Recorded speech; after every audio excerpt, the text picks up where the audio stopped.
चंद्रचूड़ पर लगे गंभीर आरोप, सफाई में कहा अदालतें विपक्षी दल नहीं। संजय राउत का दावा, चंद्रचूड़ ने जिताया बीजेपी को महाराष्ट्र। राहत के बयान पर जस्टिस चंद्रचूड़ ने दिया करारा जवाब, ईवीएम पर भी सुप्रीम कोर्ट ने सुना दी खरी खरी। पूर्व चीफ जस्टिस ऑफ इंडिया यानी सीजेआई डीवाई चंद्रचूड़ पर शिवसेना यूवीटी की तरफ से बेहद गंभीर आरोप लगाए गए हैं।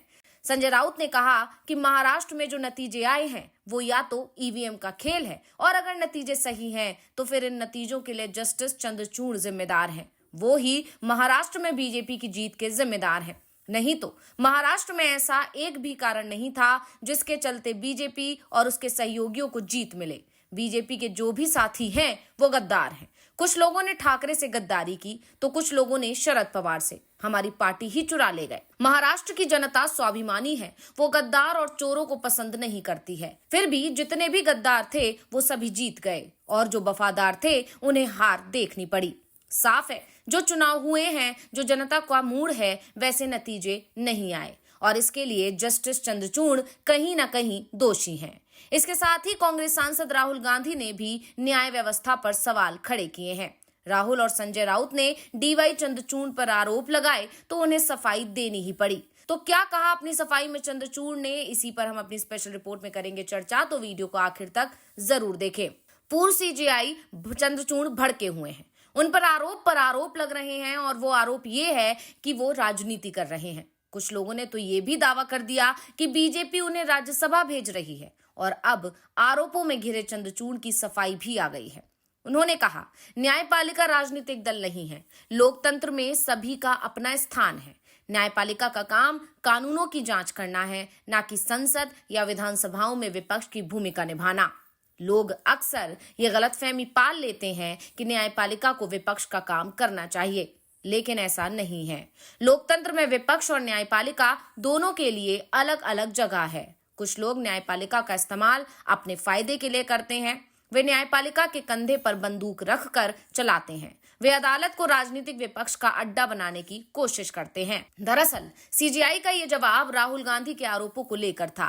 राहुल गांधी ने जुडिशरी के काम करने के तौर तरीके पर आपत्ति जताई थी। उन्होंने कहा था कि जुडिशरी का काम भी विपक्ष ने ले लिया है। हम मीडिया, जांच एजेंसी और न्यायपालिका का काम कर रहे हैं। और राहुल के इसी बयान पर बोलते हुए पूर्व सीजेआई ने कहा कि मैं राहुल गांधी के साथ बहस नहीं करना चाहता, लेकिन लोगों को ये नहीं मानना चाहिए कि न्यायपालिका को संसद या विधानसभाओं में विपक्ष की भूमिका निभानी चाहिए। ये गलत धारणा है, इसे बदलना चाहिए। इसके साथ ही पूर्व सीजेआई ने संजय राउत के उस बयान पर भी जवाब दिया जिसमें उन्होंने कहा था कि महाराष्ट्र चुनाव के नतीजों के लिए जस्टिस चंद्रचूड़ जिम्मेदार हैं, और उस पर भी जवाब देते हुए उन्होंने कहा, दरअसल संजय राउत का ये बयान शिवसेना में हुए दल बदल पर कोर्ट का फैसला समय पर नहीं आने के चलते दिया गया था। राउत ने कहा था कि चंद्रचूड़ ने महाराष्ट्र में दल बदल करने वाले नेताओं के मन से कानून का डर खत्म कर दिया। अयोग्यता याचिकाओं पर निर्णय नहीं करके चंद्रचूड़ ने दल बदल के लिए दरवाजे और खिड़कियां खुली रखी। इसे लेकर पूर्व सीजेआई चंद्रचूड़ ने कहा कि क्या एक पार्टी तय करेगी कि सुप्रीम कोर्ट किस मामले को सुने।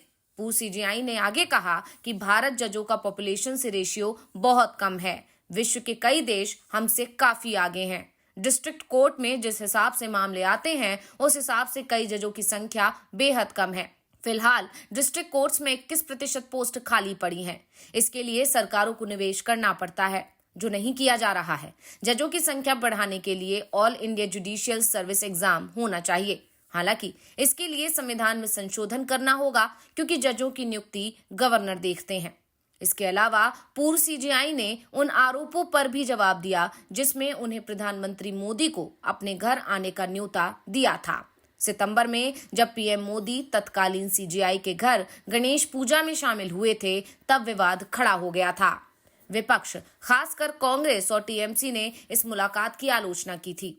उनका तर्क था कि ऐसी बैठकें हितों के टकराव पर सवाल उठा सकती हैं। वहीं पूर्व सीजेआई ने कहा कि लोगों को उनके काम के आधार पर आंकना चाहिए, ना कि सामाजिक मुलाकातों के आधार पर।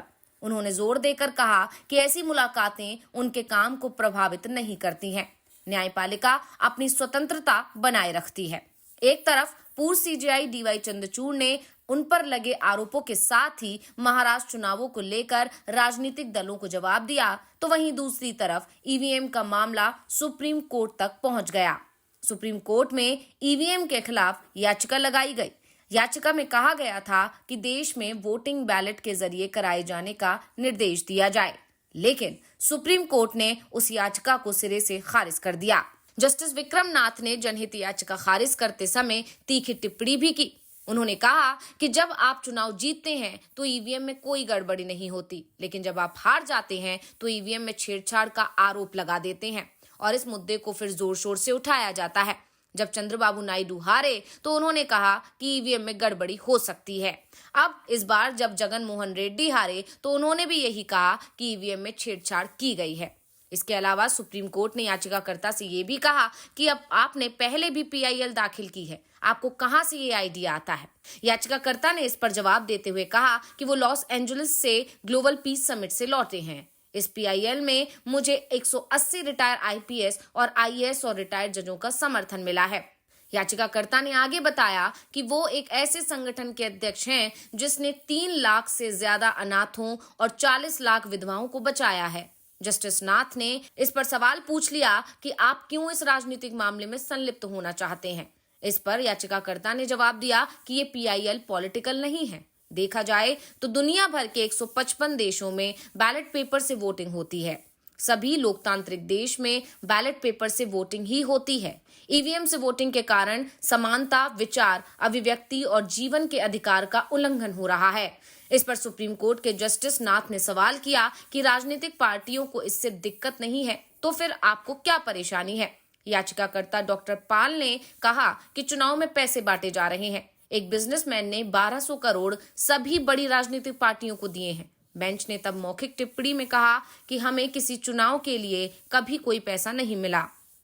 पीठ ने याचिका खारिज कर दी और कहा कि ये जनहित याचिका विचारणीय नहीं है। यानी एक तरह से सुप्रीम कोर्ट से याचिकाकर्ता को करारा झटका लगा। इसके अलावा पूर्व सीजेआई चंद्रचूड़ ने भी संजय राउत को अपने जवाबों से करारा झटका दिया है। अब देखना होगा कि विपक्ष की तरफ से इस पर क्या प्रतिक्रिया आती है। तो ये रिपोर्ट आपको कैसी लगी, हमें कमेंट करके अपनी राय जरूर दीजिएगा। इसी के साथ वीडियो को लाइक करें, वीडियो को शेयर करें और चैनल को सब्सक्राइब करना ना भूलें।